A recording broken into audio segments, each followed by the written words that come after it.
we may see some sort of impact. What that impact is to Oklahoma City right now, we're not 100% sure. So as of today, flights are still leaving out of Oklahoma City. In tonight's Big Story Breakdown, we're getting into the government shutdown, the latest area taking a major hit, our nation's airports. The Federal Aviation Administration announcing it will be reducing air traffic by 10% across 40 airports starting tomorrow as the shutdown continues. Transportation Secretary Sean Duffy says the move is proactive, meant to keep people safe. We are going to use data. The data will dictate what we do. Again, if the data goes in the wrong direction, could you see additional restrictions? Yes. If the data goes in the right direction, we will roll this back, but it's going to be data-driven, safety-driven.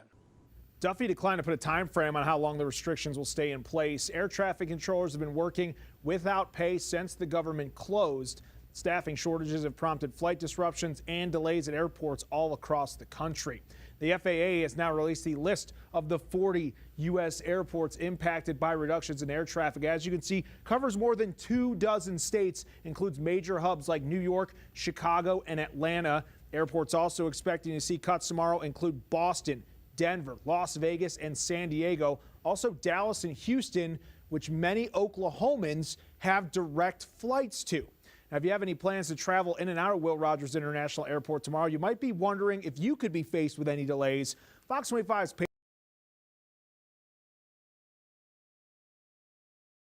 I don't worry too much about it, but we're coming home Monday and I'm, maybe just a little concerned a little bit.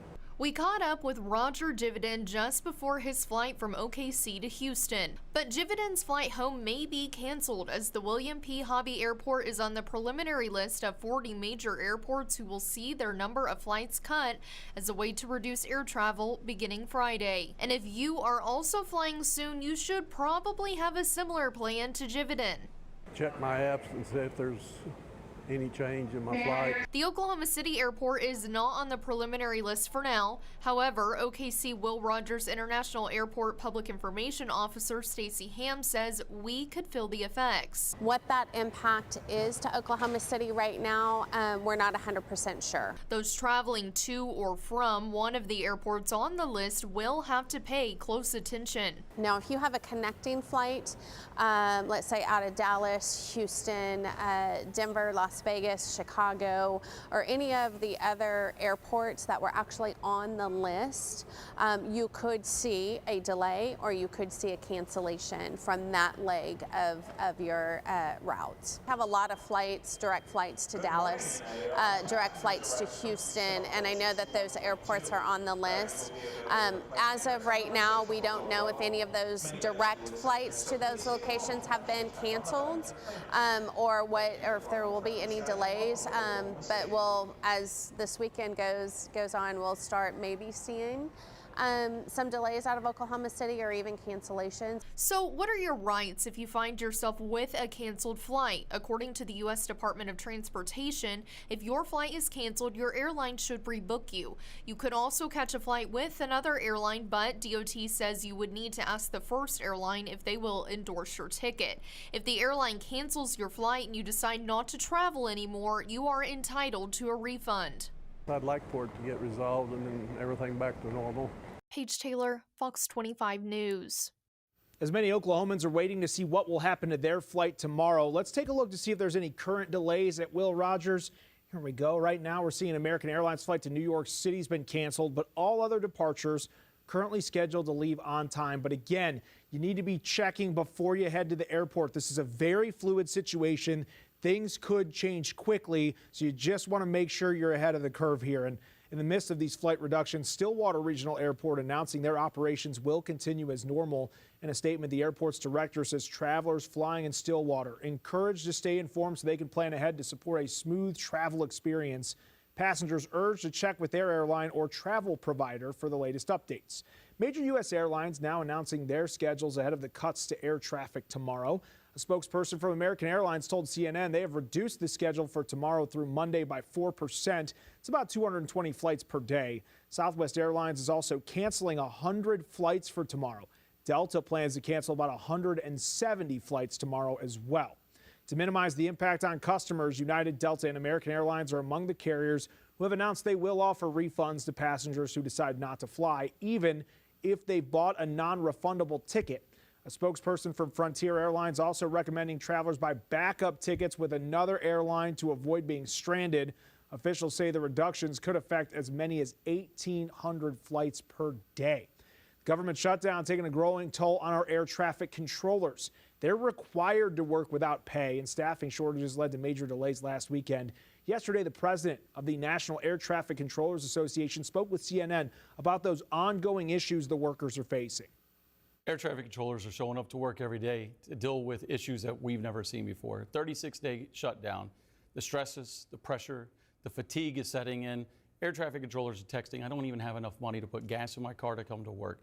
Everything that we can do to support the air traffic controllers during this time is another step and another measure to ensuring that as the risk rises, that it's mitigated, and this is what Secretary Duffy and Administrator Bedford felt was best for the system. I'm frustrated with the entire process that air traffic controllers are used as a political pawn in any type of government shutdown.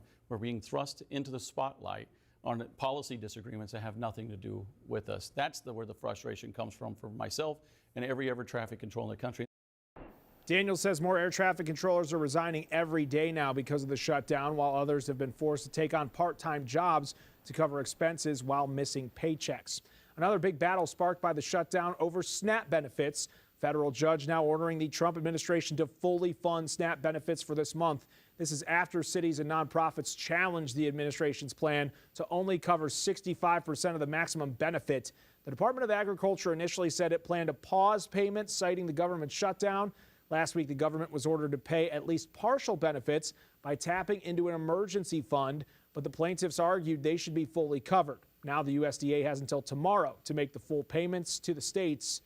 The Trump administration is appealing both decisions. With many federal workers not receiving a paycheck today, OG&E says they're here to help. If you're a government employee or SNAP recipient, payment arrangements can be made. However, OG&E is stressing not to wait until your bill is past due. Reach out to them through the website or call the number on your screen, 800-272-9741, and you can get assistance. Fox 25 also here to help, teaming up with Kroger to make it easy to support Oklahoma food banks in a time where they need it the most. When you order groceries for delivery, Kroger will donate $3 to the regional food bank, helping provide meals for Oklahoma families in need. Just scan the QR code on your screen or go to Kroger.com/food drive. You can place your order and make an automatic donation. As for the government shutdown, where do things stand in its fifth week? Tonight, we're hearing there may be a little momentum being made to help it come to an end. According to CNN, sources from both parties said Senate leaders met again this morning in an attempt to negotiate final details of a deal. The proposal reportedly would have the Senate attach another short-term stopgap bill to a larger package of bipartisan bills to fund a handful of federal agencies. I think Friday, tomorrow or Saturday is going to be a very hard vote for them because remember, AG's on there. The AG is where the SNAP program is. We have a Ledge branch, which makes all these federal employees around here make sure they get paid, and it has military in there. So it has veterans and MilCon on there, and it's going to make sure that our military gets paid too, and the benefits they have coming to them continues to be funded. Now, that they're going to vote against that. I'd sure hate to be in that position. There'd also be an agreement for a date to vote to extend Enhanced Affordable Care Act subsidies. Now, this latest push stalls. Senate GOP leaders have said the chamber could go on its regularly scheduled recess next week. But if a deal is reached, it would still take several days for the bill to be processed in both the Senate and the House. That is your big story breakdown. You can learn more about the flight reductions and find a list of food resources we've got for you on OKCFox.com. If you head over to our YouTube page, you can watch all of our previous big story breakdowns. Scan the QR code you see on your screen or search OKC Fox.